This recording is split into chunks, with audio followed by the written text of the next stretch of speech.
Welcome into the TWMP Daily. I'm Scott Faughn. Want to jump right in. We have Senator Stephen. Well, we have actually, now that I'm thinking about it, I think we have Truman's bodyguard, State Senator Stephen Weber, joining us. Thank you so much for making the time, Senator. Absolutely. Thanks for having me. All right, now glad to see Truman on the show. Where are we joining you? Where are you at? Downtown Columbia in the People's Republic, the heart of the beast here. Okay, I know you have some appointments, and you're so gracious to give us a little bit of time. I just want to jump right into the big news. I mean, to me, it's the summertime. You and I could sit and talk hogs, dogs, and logs about all kinds of things, but let's talk about the thing on the table. And you just break in when I'm wrong. It looks like some of the genius nerds in Washington have decided that Missouri should go full Illinois and just write a corrupt map that doesn't give a damn about. I have the last person from Washington D.C. that came here to help folks that crossed the Mississippi was Meriwether Lewis. They're going to draw a map and they're going to send it here. It's going to take Missouri from a 6-2 to a 7-1, and they're just going to say, yes, sir, may I have another? Am I wrong? I don't think anything you said there is wrong. I would say, first just amazed that, you feel like people from any party is going to support their president. I get that. But it's a bit bizarre that a billionaire from New York City who's probably been to Missouri, 6-7 times over the years for campaign stuff. Wonder how many times he's been before he ran for president. I know he's been to Missouri before he ran for president, but not many times. Not many times. And we're going to let somebody from Washington, D.C., dictate how we do things here. I've never seen anything like it. I don't think anybody's worked in Missouri politics has seen anything like it. But I got a little I don't know, maybe a little tidbit of news here. Maybe we can break something. This is, I'm pretty plugged in Democratic world, and I've worked in politics for a while, representing Boone County in the Senate now. And I can tell you that I've had some conversations in the last couple of days, and this was not on the table a month ago. Nobody was talking about it. But there is now going to be a serious effort by serious people who have passed multiple initiative petitions in the last few cycles to take a look, and there's a plan together, and I think there's a greater than 50% chance of it happening, of putting an initiative petition on the ballot in 2026 to create a citizens commission to take drawing congressional districts away from the legislature, put it in the Constitution, and have a nonpartisan plan after 2026 going forward in perpetuity for forever. I'm not the biggest commission fan, but this is obviously broken. Yeah. The Republican supermajority had their opportunity to draw maps. They did draw maps. I was in Missouri politics originally when we had 9 congressional districts. Right? We lost the old CD9 where I used to live in 2010. I was there when it went from, we lost, they carved up at the time Russ Carnahan's congressional district, made it a 6-2 map. Had another crack at the apple a couple years ago, decided to stick with the 6-2 map. And now coming back to try to change everything in the middle of a cycle has never been done before. So I think because of this, and because this idea of a citizens commission was never on the table until a couple weeks ago. It now has serious backing, and I think that the likely outcome of that, because Missouri's a Republican state, but no presidential candidates ever got less than 40%, and so Democrats. So a 3-5 map with 3 Democrats, 5 Republicans is the most accurate representation. A Republican has got considerably less than 40% before. I think. I'm not even sure they let Abe Lincoln be on the ballot in a lot of the parts of the state. So I think what's going to likely to happen is if this plan goes forward and they can draw, which, maybe it's a bad year and it's a 6-2 map or anyway, but it's likely to be a 2-year rental. And then the Republican supermajority will have lost the ability to draw congressional maps. Republican incumbents who are in Congress will have lost the ability to influence what their districts look like in the future. And I think we're probably in a position where we're likely to have. Or do you think they're going to forfeit it? That's a really good distinction, because loss means somebody took it away. Forfeit means they gave it up. I don't bullshit, folks. I've always been a Republican. From the boot heel. I believe in business. I believe in the market. But it kind of sticks in my craw that I don't believe for 1 second this idea came from Missouri. I think this idea came from Washington and was pushed upon people, and nobody has the guts to stand up. And that's, to me, we'll get to, I want to talk about the maps and the tit for tats. But to me, I don't trust ideas from Washington. I don't trust people who are bootlickers for Washington people. It has served our state very poorly to let outsiders come in and tell us what to do. We had a governor in 2016 that was funded by outside interest. How'd that go? I don't trust Washington people to care about Missouri. They call it the swamp for a reason until they're licking the boots of the swamp masters. And it's interesting. You and I have had conversations about this, about both Democrat and Republican candidates. And our disdain for folks coming in from other places. Both parties have done it, and both parties have tried it. We have a candidate that comes in from out of state, who maybe grew up here, hasn't been here in 20 years, and then comes back and says, you know what, I should be in charge of everything. I should be the congressperson. I should be the U.S. senator. I should be whatever. It's happened on both sides of the aisle. And you and I have talked for years about our disdain for that, and how I think there's a real value in the ideas and the people that represent us being from here, living here, going through the grind with everybody, and truly understanding it. And my conversations with Republican senators, representatives, is that they don't want to do this. Look, if they wanted to do this, they would have done it a few years ago. Nobody wants to do this. It chose not to do it. Well, and also, I was watching. I was in the gallery. These discussions went on literally all session because, if you recall, because of COVID, the census was late. So there was some added, the time crunch was a little tougher for the last census. But the Senate Democrats, led by Senator John Reza, who I think is universally respected in this town, they gave concessions in order to not have this. The Democrats gave concessions on legislation to pass a reasonable 6-2 map. Some of the senators who were part of that deal are still in the Missouri State Senate. And I guess they're just going to say, whoops, sorry, our word doesn't really count. And that's the other piece of this. So if I'm just a legislator, if I'm a Republican in the majority, I'm looking at this where I've got priorities for my district and bills I want to pass next year. PQ makes it more difficult, right? It just makes the more PQs. We already had 2 of them. We have another one. All right, hold on. I want to talk to you about that in a second. But first, I got to take a break here. I want to thank some of that rural broadband money you've been appropriating. It is spent better than anywhere else but in the great Northwest, as Senator Hagan would say, with United Fiber. And you don't have the need for a hotel in Jeff City because you're just up the street. However, let's say it's Mizzou Homecoming and it's sold out. Then even for a state, even for Truman's Bodyguard, you can't get a room. Where's the one place you'd put your kinfolks up if they had to come down to Jeff City and stay? Probably the Courtyard. Boom. See, there's a reason Truman trusts him to be his bodyguard, and you should trust his hotel recommendation, the Courtyard by Marriott. I also got to thank my buddy James Harris. Look at this. This is James spends a little time in Mongolia doing business. This is Genghis Khan vodka. No kidding. Beautiful canister it's in. And then I got a Genghis Khan, they call him Genghis Khan over there.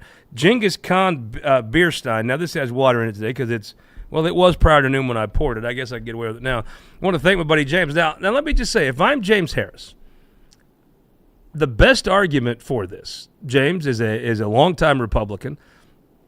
You did this sort of bullshit in New York. Democrats did. Democrats did this exact same bullshit. The Illinois map might be the most corruptly drawn map that doesn't give a damn about the citizens of Illinois, that doesn't give a damn about fairness or communities. Your party, just across the river, did the exact same thing the Republicans are going to do here next month. How do you call it? Just feels like the pot calling the kettle black. Maybe every state needs a citizen commission. Okay, well, so a few things. First off, the solution to this problem is the John Lewis Voting Rights Act, which Democrats tried to pass federally, which basically would say there's going to be federal standards on redistricting, and so that you can't get into this tit for tat. We're going to apply the same standards across the board because in the interest of good government, you want good government everywhere, you do run into a problem of like, well, hey, if you're going to do it, then I'm going to do it. Well, then if you're going to do it, then I'm going to do it back, and then all of a sudden it spins out of control. So there was a solution to this problem. Second, it's not the same because in Illinois, and I'm not certainly an expert on Illinois, but I don't believe they're doing it, mid-cycle, and I don't believe that the map got sent to them by. I saw that was the post, Um, but now hold on. You are one of the people in this state that spans the divide. I firmly believe that I could go somewhere and on your credibility could sit and talk with the most Democratic activist in Boone County. And you'd know how to talk to that person. You could probably even convince that person on your credibility to sit and have a beer with me. I firmly believe I could take you anywhere in this state, at any tavern that they're not Christmas lights up because they're up all year round, and you and I could sit under a neon light, and you could talk hogs, dogs, and longs as anybody else. I saw the Post-Dispatch make the argument, oh, well, being corrupt is different because they were corrupt 3 years ago. I agree, this looks a little more amateurish, but it's the exact same bullshit. The folks in Illinois, do I think they were told by Washington? Of course I do. They want to keep power in Washington. It was very effective. They drew the most ridiculously corrupt district that didn't give a damn about the citizens of Illinois. It was drawn solely for the interest of Washington people, which is exactly what they're going to do here. I will say this. James Harris, longtime Republican, why is it fair for Democrats in Illinois to disenfranchise the United States Congress, which passes laws that govern all of us, with the exact same bullshit, but it's not fair for a person of a Republican extraction like James for them to do it here? Well, that's what I don't even think it's fair. That's exactly why we needed the federal standards. But until the standards are passed, we live under the current law, which is essentially bullshit. Yeah, I mean, here's the thing. Like, you can go around 50 states and you can find another state and you can say, well, they're doing it too. I kind of am tired of that, I guess. I'm kind of tired of, like, the equivalency. I'd say, hey, I don't know, man. I didn't run for the Senate in Illinois. I ran for the Senate in Missouri. I don't follow what other states are doing that particularly closely. I care about what our state does. I care about the representation for our people and how things work here. And so that's really all I can control or care about. I have seen you, if when Senator Shore, who has come out publicly for this concept, sits up on the floor, I think it is, this whole thing is partisan, it is amateurish, it is sloppy, it is totally being subservient to your Washington overlords in the Republican Party. However, I think it's a damn good point that if New York and Illinois are going to do this same horse shit, why don't you do it? Why is it not fair for Missouri Republicans to do the exact same thing Illinois and New York Democrats did? I think that is a fair. When you're on the Senate floor, what is your response? Because I think that's a fair point. Is the answer? I would ask the question: is your goal to make Missouri more like New York? That's fair. Do you want Missouri to be New York? Is that what you're trying to do? So I have the same thing when it comes to. That's fair. Fair. I'll give you an example. Charter schools. There's been fights in Boone County about charter schools. And right now they're allowed. Prior to a couple years ago, they were only allowed in St. Louis City and in Jackson County. And I'm not trying to take a shot at anybody, but I ask people all the time. I said, so is your goal to make Columbia more like St. Louis City School? Is that what you want? Is that what you want? You want Columbia to, like, Democrats or Republicans? Like when they say, we get charter schools, and I'm like, so you want my city to look more like that? That doesn't make any sense. But as a man with a reputation for fairness, is there not part of you that can see the argument of, okay, well, if our party's going to do it, we have to think their party might do the same damn thing? Okay, they're not the same thing. You can say they're similar, and they may not be. They may not be Siamese twins, but they're cousins. These two things, right? So, I don't. I mean, I'm telling you, man. Like there was an answer. Right, there was an answer that would have stopped Illinois, and the same congressional delegation that is gonna sign off on this in D.C. is the same congressional delegation that killed the John Lewis Voting Rights Act, which would have prohibited all this stuff. So at some point, like when you've created the problem, it's kind of like you prevented somebody from solving the problem. It's kind of like hypocritical to say, here's the problem. I don't know a lot about. I don't follow federal politics that closely. But I do think the commission that draws the state legislative lines does a pretty good job. I do think Democrats have just a problem a disadvantage with redistricting. Generally, and I take at one time in this state's history, Republicans lived in cities very closely compacted together. In Missouri, the two largest cities are right on the state lines. You want to draw these spider web districts that are 55-45 to your favor. That is very, very hard with just the geography of Missouri and the propensity of currently the Democrat Party lives in urban areas. It is very hard. You have a very significant disadvantage in redistricting with nothing to do with unfairness or gerrymandering, just the geography and the fact that your voters live in a more compact area. You know, if the larger the city of Columbia is, you could draw spider webs out of Columbia, but if you start drawing too many spider webs out of St. Louis, you're going to be in Illinois, or in Kansas City, you're in Kansas. That is, to me, but I don't know what you do about that problem. I think your citizen commission idea, if it would avoid this type of stuff, it makes some sense. No, first off, you are 100% right, and that's an important point that people need to recognize. So I say this all the time. If Missouri was a 50-50 state, it's not right now, but if it was 50-50, yeah, Republicans would still control the legislature without any gerrymandering just because of the density. You have 85-90% Democratic districts in St. Louis City. You're getting close to that in rural Missouri, but historically you haven't had that. Historically, it was always closer to 65-35. And so just the way that that's spread out is an advantage for Republicans, just kind of naturally. I think the thing that we should not be lost in this, that the map that most closely mirrors the breakdown of the state is a 5-3, 5 Republicans, 3 Democrats. In a 5-3 map, Dems are underrepresented, right? That's just you can cherry pick numbers, but generally across the board, that's as close to a fact. A 5-3 map is the closest, because a 4-4 would underrepresent Republicans by more. But a 5-3 map is where you would land in a fair process. It would still underrepresent Democrats. I was there when they overrode I've heard some say, well, we've got all the Republicans statewide now, so we should get. Hey, I was there when Democrats had the statewide and the Republican legislature. That's a ridiculous argument. So I'm with you on that. That's a ridiculous argument. So I would say there's 2 things there that need to be. One, in terms of just fairness, a 3-5 map is the most fair. A 1-7 is ridiculous, like in terms of. I guess I'd pitch to you that if the roles were reversed, I think I statistically I agree with you. The 5-3 statistically would be probably the most fair, logical way. But I think you give an extra seat for the power. Whoever has the power is going to use it. But you try to trust them not to abuse it. And 5-3 by the numbers, I take your point. 6-2 by you have the power, so you get an extra seat. That's generally how life works. 7-1 is an abuse of that power, in my opinion.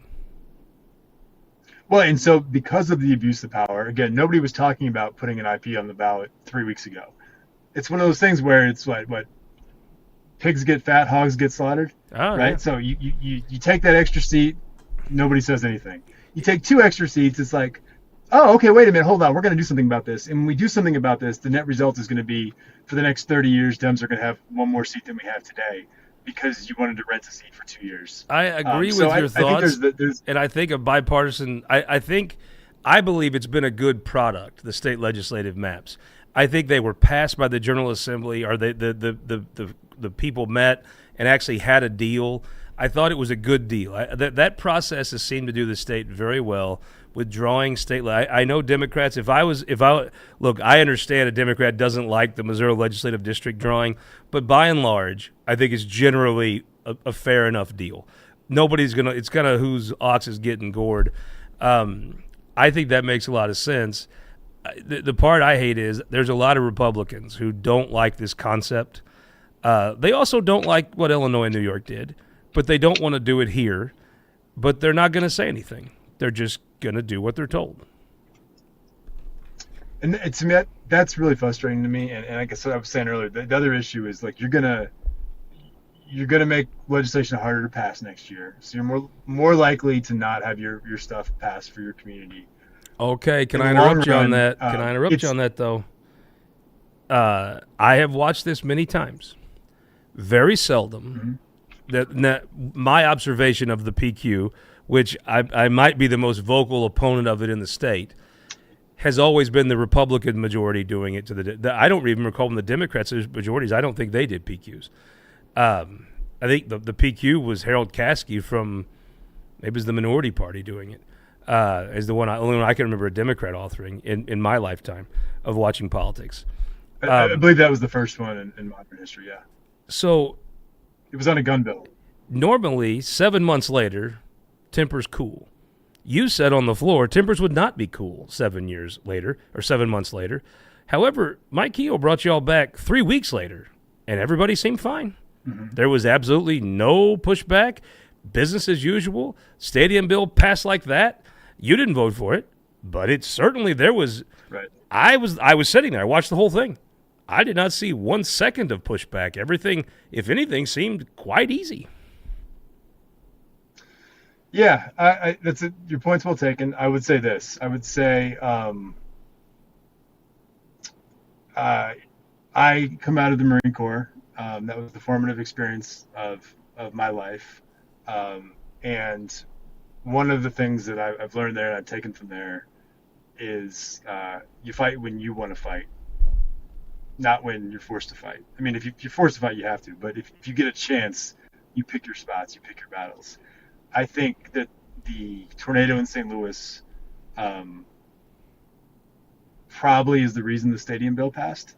I think because of that, I think Democrats came to the conclusion that there was not going to be any state aid unless we could get state aid there. And so we didn't want to be holding up aid for tornado victims, particularly when we can be patient and we can wait for a 5-month session and we can pick our time. Like, why am I going to let somebody else tell me when I have to fight?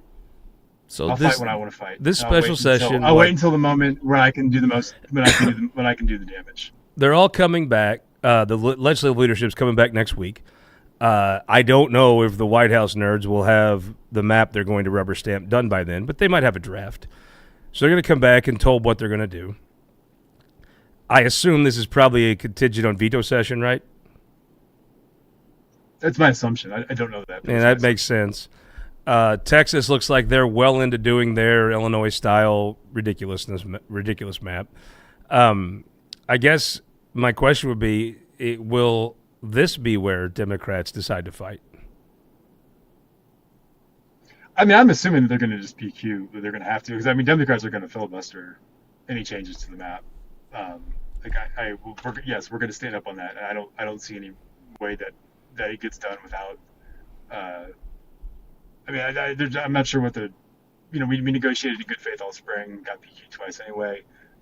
Nobody's reached out to us that I'm aware of. So, I mean, we'll see. I'm not, making any ironclad claims, but at this point, I don't see any possibility that Dems stand down on this. I've been told the plan is to just come in and PQ it. Maybe I'm wrong on that. It's not, it's not an official thing, but I've been told that. The House will be in session again, huh? Yeah. So I mean, you're now you're just stacking things up, and you're making it more difficult for next year. And then, like I said, it's a 2-year rental, and then the long run for the next 30, 40 years, Democrats have more seats in Congress. Also, like if you're an incumbent, like just be clear, like Iowa had 4 congressional districts. This is like last time they redistricted. They had 2 Republicans, they had 2 Democrats, they had a Citizens Commission, and you knew it was a fair process because they drew the 2 Republicans in the district together, and they drew the 2 Democrats in a district together, and they drew 2 districts that didn't have any incumbents. And so, if I was in Congress right now as a Republican, I would be saying, why am I forfeiting a system where I can have a tremendous amount of influence about how my own district is drawn, to a system where maybe Ann Wagner and Bob Onder get drawn in together going into 2028, right? Like maybe my district changes from cycle to cycle pretty dramatically. Well, for Central Missouri, that would be great. I mean, we don't have a member of Congress. Now, I will say this. I'll defend Bob Onder. He has decided to go up there and be a congressman. Bob Onder has decided to go put in his earmarks. I think it's so funny. These people have been convinced the bureaucracy wants to spend the money in San Francisco and New York. They do not want to spend the money in Ashland or Hartsburg. You have to go kick them in the face and put your boot on their throat and force them to spend that money here. And Sam Graves is the daddy of the delegation. I think this whole thing should be up to Sam Graves. He brings home the most money under Republican rules. Sam Graves should get to make the decision because he's the most successful congressman. But Bob Onder has done great. I have to admit, I was a Schaefer guy. I won't try to take you snipe hunting. But Bob Onder's done a damn fine job. He's been at the university. He knows everything you could ask about the nuclear reactor that needs to be done, vitally needs, that you fought for the $50 million to get the thing started. I credit him, but I still think Central Missouri should have a member of Congress.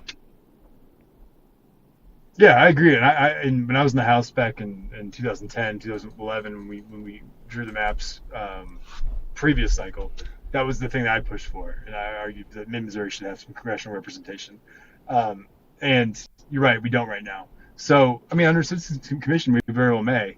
And I guess my point is just that's a lot to, as you said, forfeit for a 2-year rental for a seat that's, by the way, probably, like, statistically, it's possible that it makes a difference, but statistically, the probability that one district makes the difference between who's in the majority is really low, right? So there's like a 95% chance that we're doing this for no reason at all. Well, let me just ask you, on this, speaking of this 2-year rental seat, you like I said, you very connected in this state. You've traveled this state backwards and forwards, not just to the. I've seen you, and I've had buddies of mine. Our buddy Barry Aycock, he knows what you look like, not because he came to see you, because you went to see him. At the end of the day, who do you think will be the beneficiary of this new congressional seat? Because I mean, I think this is going to happen. They've been told what to do. The Republicans have no history of being able to tell Washington no. Yeah. They talk about the swamp, but when the swamp dictates the order, they do it without asking. I assume this will be the same way. At the end of the day, you want to know who the winner is? Yeah, I'll tell you who the winner is. You want to know who the winner is? Yeah. The winner is the people that raped kids on Epstein's Island. Those are the winners. Ooh. Because this is about trying to shut off the ability of the House to investigate. Trump's obviously refused to release the Epstein files after insinuating that he would. And this entire thing is about trying to make sure there's not investigations into the Epstein files. So Kelton, I need the you winner, to clip if you're a pedophile, that raped kids on Epstein Island, the biggest winner of this would be those people. Okay, Kelton, I need you to clip that, because when I tell folks that Stephen Weber has the ability to begin to level the state out, it's answers just like that. By the way, we need to shout out to Betsy Fogel, who may or may not be watching. I don't want to sully her reputation by accusing her of watching the show, but it is clips like that make my point. I want it on my phone, so when somebody ruffles their brow at me, I can play it. But you know the state. My assumption is, they made diddle with St. Louis. Wow, I just said diddle in the. They made diddle with St. Louis a little bit, but the significant diddling will be in Kansas City. That's where you'll probably see a new member of Congress, at least from the Kansas City media market, if I had to guess. Which one of your colleagues do you think will be the beneficiary of the new district? You can call it the diddle district if you'd like.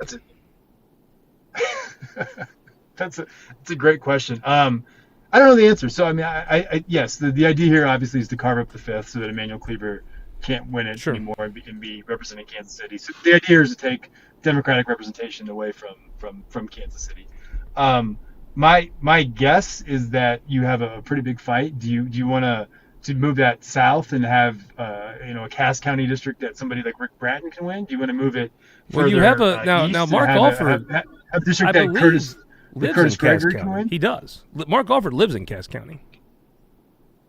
So yeah, you have to divide it in multiple ways. I don't know. That's a really interesting question. Because you're right, and also who in the legislature is going to win in terms of having an opportunity to run for a new congressional district, and also which Republican congressional incumbents are going to lose in terms of who's going to give up the most Republican voters to try to swallow up another seat.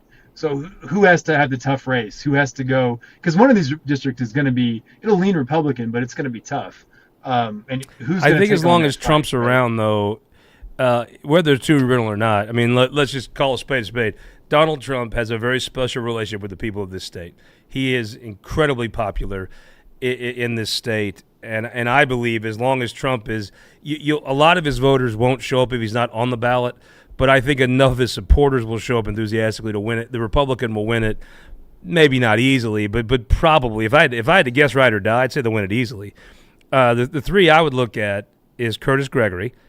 In an advantageous spot, you draw the district out of central Jackson County into there. Tony Luetkemeyer, but I think Tony Luetkemeier's got a little bit of a problem. I think he'd have to move a little bit because you've got Sam Graves has to come down a little bit in this plan and get some Jackson and give up some of the places maybe in the eastern side of his district. And then you've got House Speaker John Patterson and Lee Summit. Now, it is true for a congressional seat, you could move. You don't have to live in the district even when you get elected. You got to move when you serve. So all three of them gentlemen are very successful. I have no doubt they could afford to buy a home a few miles down the road. But those are the three I think are probably at the top of the list. Am I wrong? That makes a lot of sense. I mean, you said nobody's consulting. We're going to be dictated what the map is. So I don't know the answer, but that's fair. With the information that we have, I think that those three names are names that come up the most as. I mean, those are three people with pretty bright political futures, and those are three names that I think Republicans in the state would probably like to elevate as folks who can carry their banner going forward. You know, I've always heard of Curtis Gregory, though, as a very natural successor to Sam Graves. Tony Luetkemeyer, the Platte County, I mean, in order to get out of Jackson County and get Congressman Graves in, Tony, I think, would have to move, if I had to guess. These districts are going to be drawn so ridiculous that it's, I guess you could kind of come in down by the river and go around, but John Patterson, I mean, Patterson's got about $1.3 million. And I think you can transfer your PAC money from state to federal, right? You just can't transfer your candidate committee. I think that's right. I don't know. We don't fact check here on the TWMP Daily, but I'm pretty sure without fact checking that he could take his 1.3 that he's got his PAC and move it to a federal PAC. You just can't take your candidate money and move it. I was joking with somebody that I was like, if Curtis Gregory goes to Congress, who's going to pass bills in the legislature? I mean, that dude passed about half the bills that got passed. I think you should just have the informal calendar, the formal calendar, then the Curtis Gregory calendar. The Curtis Gregory. I was joking. I was like, do you just traveling around with Keogh for when Keogh was doing all his bill signing? I heard it's because he takes your amendments on his bills.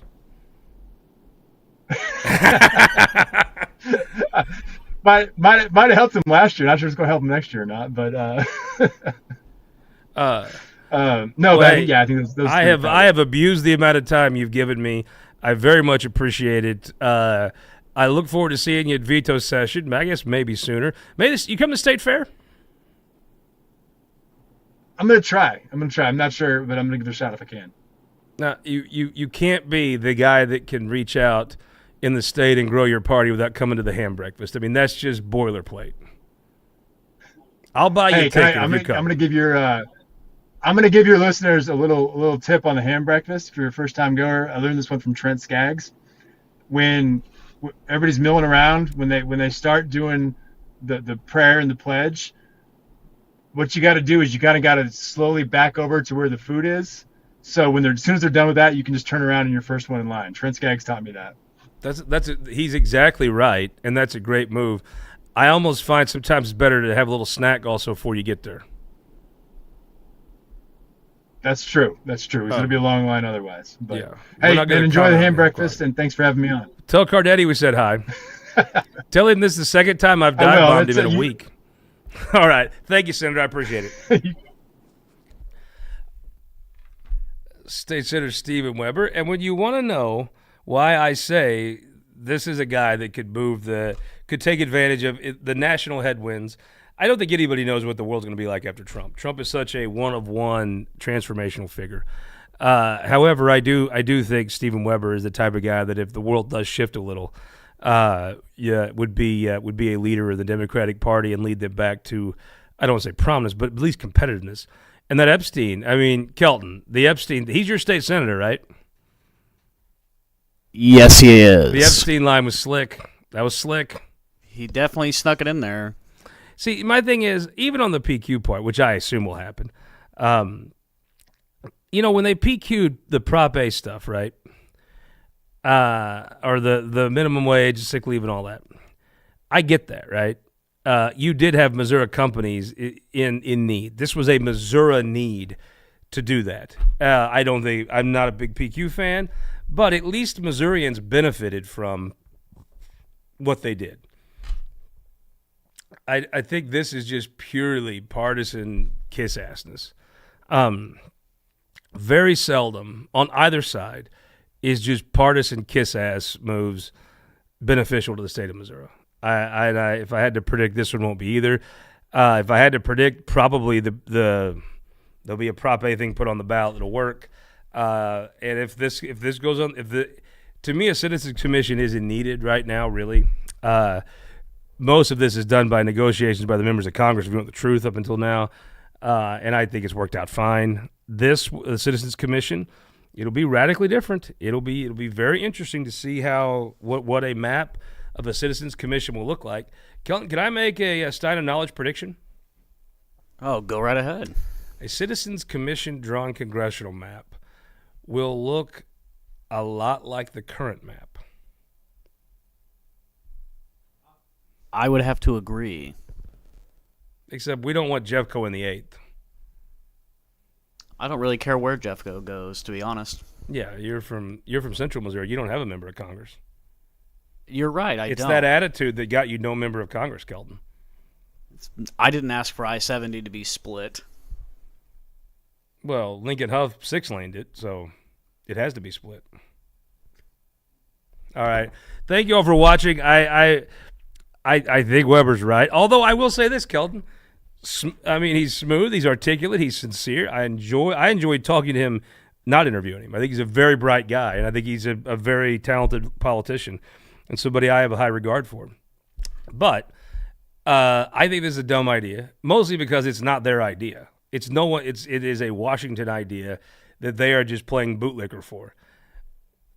But Kelton, tell me this. I mean, and he drove that point home. The Epstein thing, brilliant. Just that's, if Democrats want a message on this, clip that, put that out, Kelton, and that is the Democrat message that works. That is a tremendous message. Kudos to them 100 times over. But Kelton, the one thing he really couldn't answer is if you're my buddy James Harris, right? When I think of a Republican, I think of James. If you're James, why is it fair for Democrats? Because Congress passes laws that affect all of us. The one thing we're all in this together in is the makeup of Congress and how they vote and the laws they pass affect everyone in this country, from New York to Missouri, including Illinois. Why is it fair for Democrats to totally corruptly draw the districts like partisan hacks? Why is it fair for people in Republican states to watch people in Democrat states do this and them not do it themselves? And honestly, I don't think you had an answer for that because I'm not sure there is one. Am I wrong, Cal? I know you like Weber, but I mean, of all the terrific points in the Epstein Island line, I don't know what the honest putback is to, well, why is it fair for blue states to totally bastardize their process for partisan reasons, but for red states not to? I mean, that's where it comes down to me. Is I don't know what the comeback is of that. Kelton, do you? I wouldn't have one for it.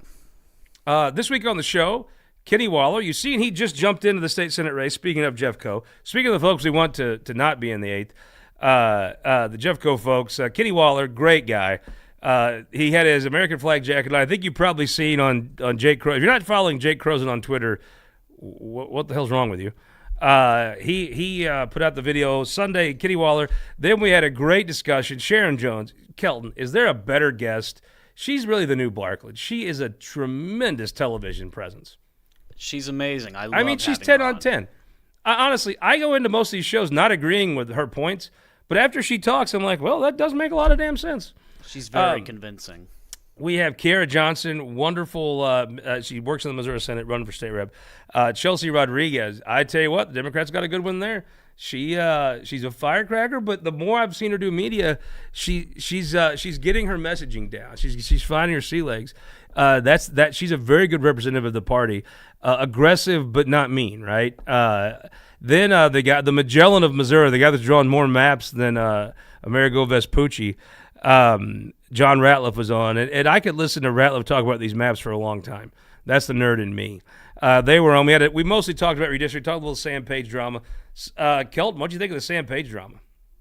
I think it's very interesting. You know, I'll tell you this. I think it's one of those things where lots of people do it. He got indicted or charged or whatever.